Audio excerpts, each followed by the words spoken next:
Chief justice Gavai साहब से एक रेजोल्यूशन करके हम तो जाएं कि कम से कम 150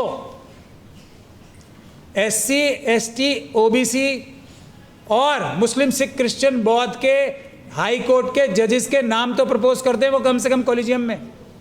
मशीनों से जो चुनाव हो रहे हैं, मतपत्र से चुनाव नहीं हो रहे, इसका मतलब बाबा साहब का सबसे बड़ा जो औजार हथियार हम लोगों को दिया गया था डेमोक्रेसी के लिए, बराबरी के लिए, इंसाफ के लिए, इज्जत के लिए, वो तो छीन ही लिया है।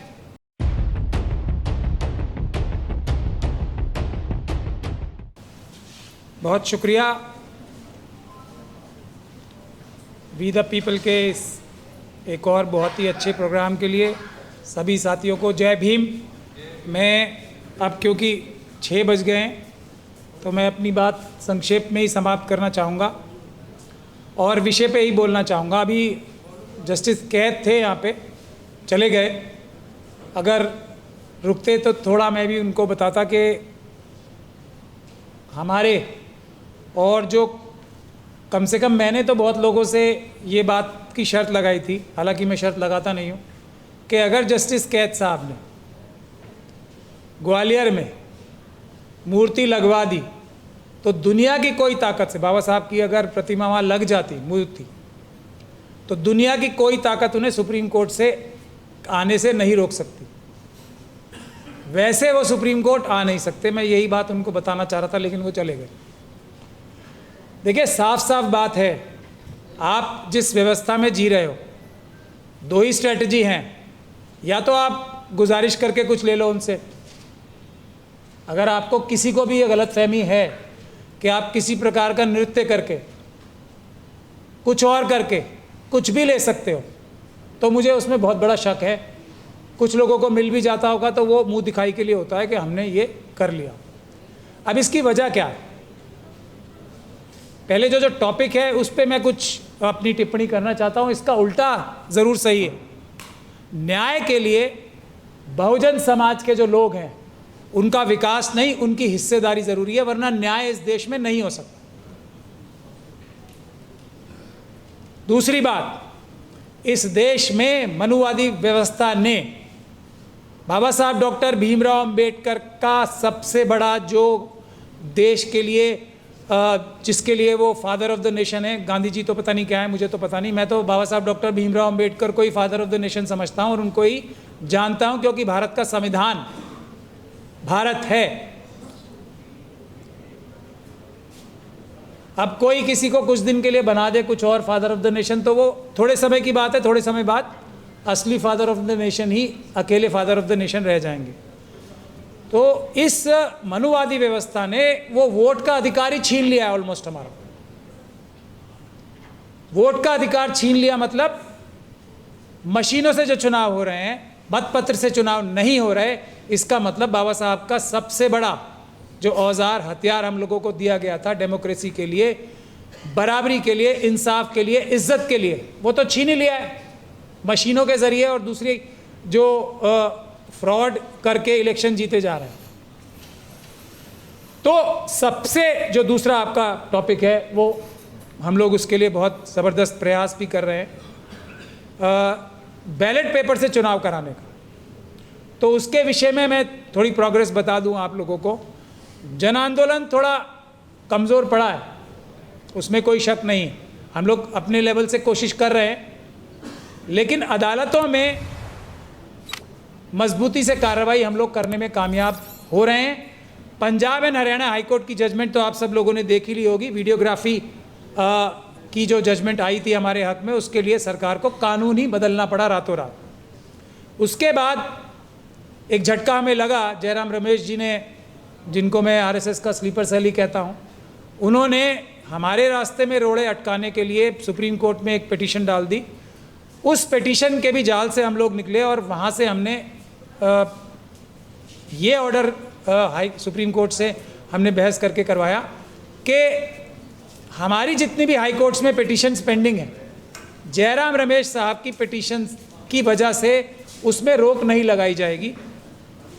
ये भी हमने सुप्रीम कोर्ट से ऑर्डर लिया। तो अब बहुत जल्दी हमें कंटेम्प्ट पिटीशन फाइल करनी है Punjab and Haryana high court में, और हरियाणा की 90 की 90 सीटों की वीडियोग्राफी लेनी। उसके बाद बॉम्बे हाई कोर्ट में वही पिटीशन हमने महाराष्ट्र की सारी विधानसभा की सीटों की वीडियोग्राफी लेने की पिटीशन डाल दी है। एक उसमें अच्छी खबर ये आई है कि महाराष्ट्र हाई कोर्ट ने ये तस्लीम किया है, माना है कि मेरी पिटीशन, मेरा इंडिविजुअल कोई इंटरेस्ट नहीं था उसमें, तो पब्लिक इंटरेस्ट लिटिगेशन में उसे ऑलरेडी कन्वर्ट कर दिया गया है। तो ये भी एक हमारी जीत है। उसके बाद हम कोशिश ये कर रहे हैं कि बिहार में हम बहुत जल्दी केस डालने वाले हैं। उस केस की डालने की भी सबसे बड़ी वजह ये है कि अगर कोशिश तो हमारी यही रहेगी कि किसी प्रकार से हम बैलेट पेपर से बिहार में चुनाव कराने के लिए कानूनी कार्रवाई कर पाएँ, और हो सके तो उस कानूनी कार्रवाई की वजह से अगर जन आंदोलन शुरू हो जाता तो बिहार में अभी भी पेपर बैलेट से चुनाव होने की गुंजाइश बाकी। पेपर बैलेट से चुनाव नहीं होगा तो उसका रिजल्ट मैं पूरी जिम्मेदारी के साथ अभी भी बता सकता हूं, वैसा ही होगा जैसा हरियाणा में, महाराष्ट्र में और दिल्ली में हुआ और लोकसभा में। जनता वोट नहीं दे रही है, जनता भारतीय जनता पार्टी और आरएसएस की जमानतें जब्त करा रही। झूठे और नकली वोटों से वो सरकार बनाने में बिहार में भी कामयाब हो जाएंगे अगर हम लोगों ने पूरी ताकत लगा के या तो मतपत्र से चुनाव नहीं कराए, और अगर मतपत्र से चुनाव नहीं होते तो अगर मशीनों से भी चुनाव होते हैं तो मशीनों के चुनाव में जितनी धांधली होने की संभावना है उसको कम नहीं करा पाए हम, तो नतीजा एक ही होने जा रहा है जो बाकी सब जगह होना है। तो बिहार में भी हम जल्दी केस डालने वाले हैं, उसके लिए हमने पूरी तैयारी कर भी ली है। सारी विपक्ष की पॉलिटिकल पार्टीज़ को हमने लेटर भी लिख दिया है ये कहते हुए कि विपक्ष जो पॉलिटिकल पार्टीज़ होती हैं उन्हें ही चुनाव आयोग ये हक देता है कि वो चुनाव की प्रक्रिया में पार्टिसिपेट कर सकें। आम नागरिक का कोई हक ही नहीं है, और ये सबसे बड़े दुर्भाग्य की बात है। लेकिन हम फिर भी ये केस डालेंगे कि अगर मशीनों से चुनाव हो तो कानूनी रूप से चुनाव हो, और अगर कानूनी रूप से चुनाव नहीं हो सकता तो मशीनों से चुनाव ना हो। वो पिटीशन हम बिहार हाई कोर्ट में डालने वाले हैं, पटना हाई कोर्ट। उसके बाद जो अगला विषय है, अब कैद साहब तो चले गए, सुप्रीम कोर्ट सबसे ज़्यादा डिजर्विंग अगर कोई सुप्रीम कोर्ट में आने के लिए था अपने ब्रैकेट में, अपने सीनियरिटी के हिसाब से, तो वो कैद साहब ही थे। अभी वो चले गए हैं, लेकिन मुझे ये कहने में कोई भी शर्म और लिहाज नहीं है कि उनसे अच्छा जज सुप्रीम कोर्ट जाने के लिए उनके टाइम पे कोई भी नहीं था। लेकिन वो जाते जब वो मूर्ति वहाँ लग जाती, उन्होंने नहीं लगवाई। उन्होंने शायद सोचा कि शायद कोई दूसरा रास्ता भी हो सकता है, शायद मेरी काबिलियत पे ही कोई मुझे भेज देगा।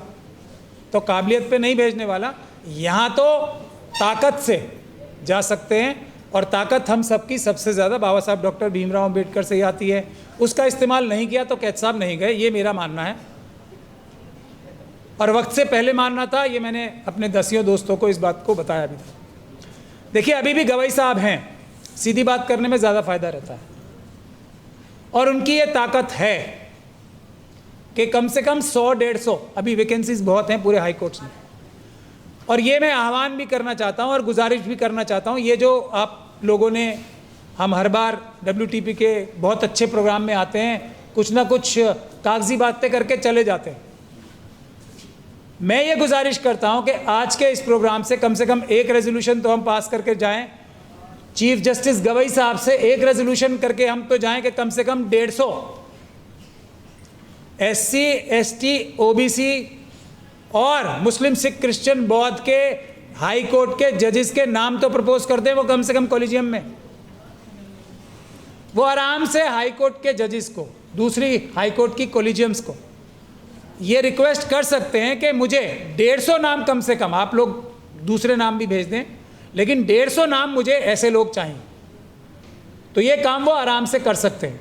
तो कम से कम अगर ये WTP से आज एक रेजोल्यूशन पास होके जाएगा गवई साहब के पास, तो उसका मुझे लगता है बहुत ज़्यादा फर्क पड़ेगा। अगर 150 भी नहीं तो कुछ 50 भी अगर आ गए, 150 मांगेंगे तो शायद 50 आएँ, तो न्यायिक व्यवस्था में सुधार आने की थोड़ी बहुत गुंजाइश बनेगी। तो एक तो मैं बार बार ये गुजारिश करता हूँ, आज एक रेजोल्यूशन गवई साहब के लिए ज़रूर पास कर दिया जाए यहाँ इस अगस्त गैदरिंग से।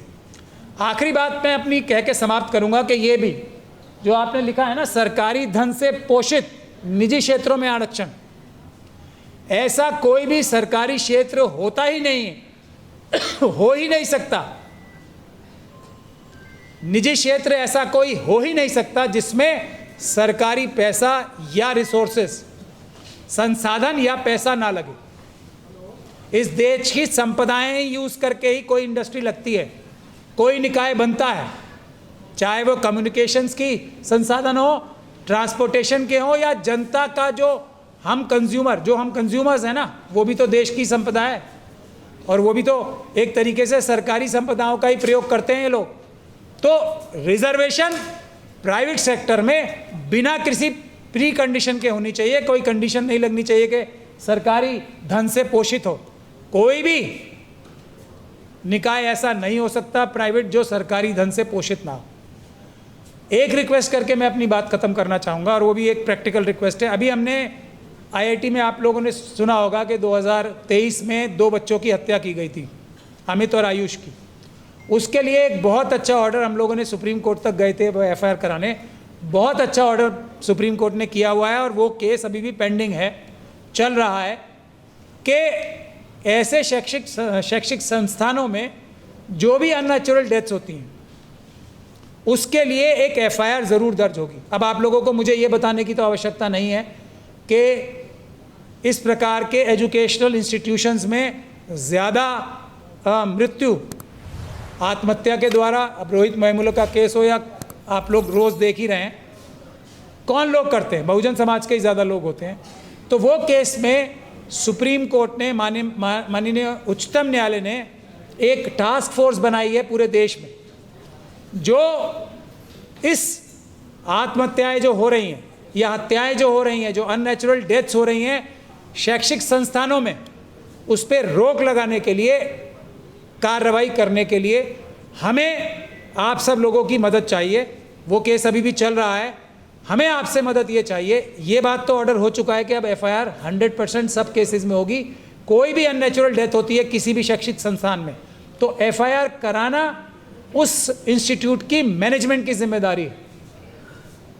ये तो हो चुका है, लेकिन अभी पिछले कुछ सालों में जो इस प्रकार की आत्महत्याएं हुई हैं, अगर आप हमारे ऑफिस को उनकी डिटेल्स हमें दिलवा सकते हैं तो हम उनमें अच्छी निष्पक्ष इन्वेस्टिगेशन भी करवाने की कोशिश करेंगे। माननीय उच्चतम न्यायालय भी उसको पेंडिंग है वो केस, और उस पर खुद निरीक्षण कर रहे हैं माननीय उच्चतम न्यायालय।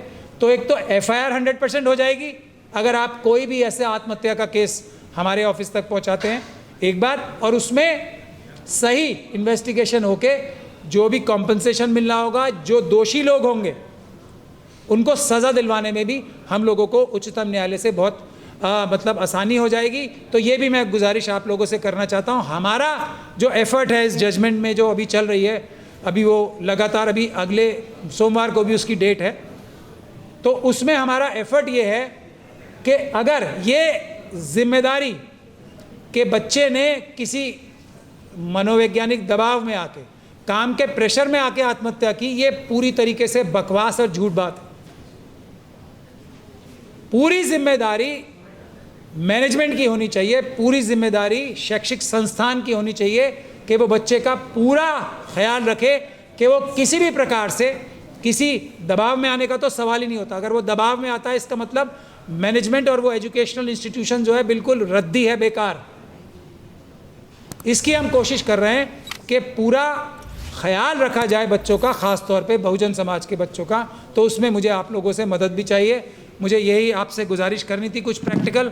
और रिजर्वेशन के लिए हाई कोर्ट और सुप्रीम कोर्ट में हम लोग जो ये 150 की मांग जो हमने रखी है, हम बहुत जल्दी सुप्रीम कोर्ट के बाहर एक प्रदर्शन भी करेंगे गवई साहब के हाथ मजबूत करने के लिए।